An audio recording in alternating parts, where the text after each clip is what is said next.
कांचीपुरी नामक नगर में देवस्वामी नामक एक ब्राह्मण रहता था। उसकी पत्नी का नाम धनवती और पुत्री का नाम गुणवती था। उसके 7 पुत्र थे। देवस्वामी ने 7 पुत्रों का विवाह करने के पश्चात अपनी पुत्री के विवाह के लिए योग्य वर की तलाशी हेतु अपने बड़े लड़के को बाहर देश भेजा। इधर देवस्वामी ने अपनी पुत्री गुणवती की कुंडली एक ज्योतिषी को दिखाई। ज्योतिषी ने गुणवती की कुंडली देखकर कहा, सप्तपदी होते होते ही यह कन्या विधवा हो जाएगी। यह बात सुनकर देवस्वामी अत्यंत दुखी हुए और ज्योतिषी से इस योग के निवारण का उपाय पूछने लगे। ज्योतिषी ने उपाय बताया कि इस योग का निवारण सिंघल द्वीप वासिनी सोमा नामक धोबिन को घर बुलाकर उसकी पूजा करने से ही संभव होगा।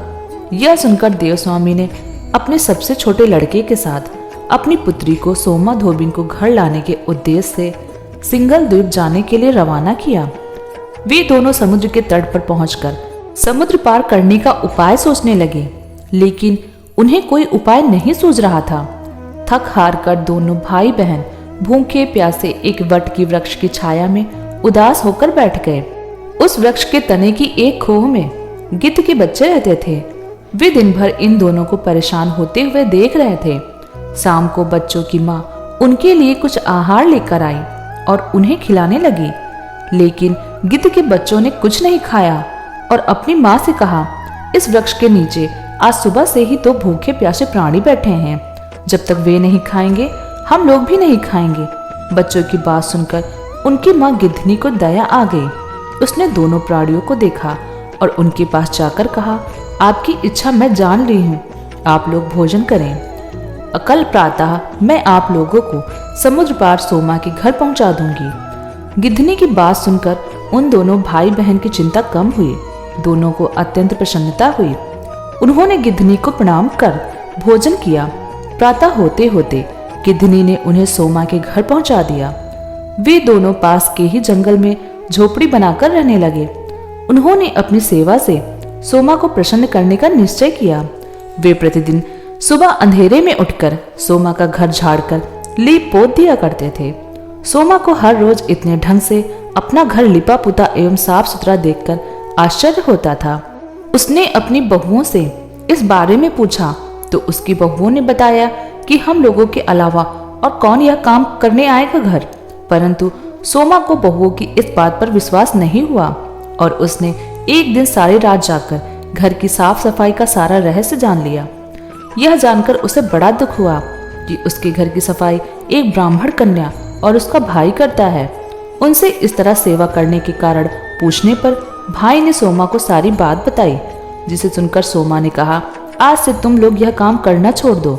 मैं तुम लोगों की साधना और सेवा से प्रसन्न और विवश हूँ। अब तुम्हारी सेवा किए बिना मुझे विश्राम नहीं मिल सकता। सोमा उनके आग्रह पर दोनों के साथ घर जाने को तैयार हो गई।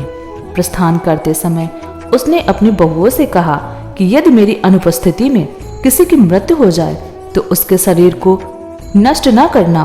क्षण भर बाद दोनों अतिथियों के साथ वह कांचीपुर पहुंच गई। दूसरे दिन गुणवती का विवाह संपन्न हुआ और सप्तपदी होते होते उसके पति की मृत्यु हो गई।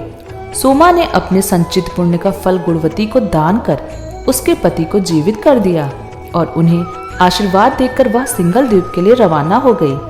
संचित पुण्य छीड़ होने से सोमा की पुत्र, दामाद और पति की घर में मृत्यु हो गई। यह जानकर नया पुण्य संचित करने के उद्देश्य से वह रास्ते में एक जगह रुकी। नदी के तीर पर स्थित एक पीपल के वृक्ष की छाया में भगवान विष्णु का पूजन किया और पीपल की वृक्ष की 108 परिक्रमाएं की। इतना करना था कि सोमा के पुत्र, दामाद और पति जीवित हो गए और उसका घर धन धान्य से भर गया। इस प्रकार निष्काम भाव से सेवा करने का उत्तम फल सोमा को प्राप्त हुआ। अतः सभी को इस कथा से शिक्षा लेनी चाहिए और यही इस व्रत का लक्ष्य भी है। आइए जानते हैं कि इस व्रत को रखने के लिए पूजा की तैयारी कैसे करें। इस दिन ब्रह्म मुहूर्त में उठकर घर की साफ सफाई करें। इसके बाद गंगा जल युक्त पानी से स्नान ध्यान करें।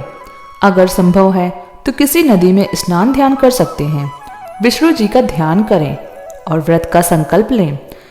आइए जानते हैं क्या क्या सामग्री।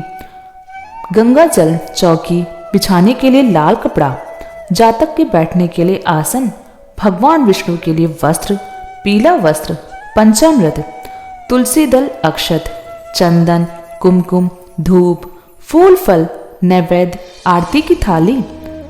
आइए जानते हैं वह सामग्री जिसे दान करना चाहिए। तिल, तिल के लड्डू, तिल का तेल, आंवला, वस्त्र, अनाज आदि। जरूरतमंदों को कंबल, सर्दी के वस्त्र व उनकी जरूरत की अन्य वस्तुएं भी दान कर सकते हैं। मौनी अमावस्या का पूर्ण फल पाने के लिए इस विधि से करें पूजा। आइए जानते हैं सबसे पहली विधि। सबसे पहले चौकी स्थापित करने वाली जगह को गंगा जल छिड़क कर साफ कर लें और इसके बाद इस जगह पर चावल या आटे से स्वास्तिक बनाएं। दूसरी बात, अब स्वास्तिक के ऊपर चौकी स्थापित करें और चौकी पर लाल वस्त्र बिछाएं। आइए जानते हैं तीसरी बात। चौकी के सामने एक साफ आसन बिछाकर बैठ जाएं। जलपात्र से अपने बाएं हाथ से दाएं हाथ में जल लेकर दोनों हाथों को शुद्ध करें। आइए जानते हैं चौथी बात। इसके बाद आप विष्णु भगवान की मूर्ति को पंचामृत, कच्चे दूध या गंगा जल से स्नान करवाएं। सर्वप्रथम भगवान गणेश की मूर्ति स्थापित करें। इसके बाद विष्णु भगवान और माता लक्ष्मी की भी मूर्ति रखें। सबसे पहले भगवान गणेश का आह्वान करें। उन्हें चंदन, फूल, फल, धूप, जनेऊ आदि अर्पित करें। अब विष्णु भगवान की पूजा करें। उन्हें पीला चंदन, पीला वस्त्र, फूल, फल, तुलसी दल और धूप दीप आदि अर्पित करें। माता लक्ष्मी को प्रसन्न करने के लिए उन्हें धूप, दीप, अक्षत, कुमकुम और लाल चुनरी चढ़ाएं। भगवान विष्णु के साथ माँ लक्ष्मी की पूजा करने से सुख समृद्धि मिलती है। भगवान विष्णु को पीली मिठाई का भोग लगाएं। अब मौनी अमावस्या व्रत कथा का पाठ करें। इसके बाद विष्णु चालीसा या विष्णु सहस्त्र नाम का पाठ करें। भगवान विष्णु के मंत्र का तुलसी माला से 108 बार जाप करें। भगवान विष्णु के मंत्र तुलसी की माला से करें।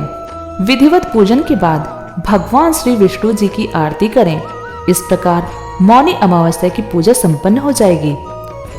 आप इस दिन अपनी क्षमता के अनुसार ब्राह्मणों और जरूरतमंदों को पीले वस्त्र व पीली वस्तुओं का दान अवश्य करें। इस प्रकार आपकी मौनी अमावस्या की पूजा विधिवत पूर्ण हो जाएगी। हम आशा करते हैं कि आपकी पूजा सफल हो और भगवान विष्णु की विशेष कृपा से आपके जीवन में सुख समृद्धि बनी रहे। बोलिए माता लक्ष्मी सहित श्री हरि विष्णु भगवान की जय।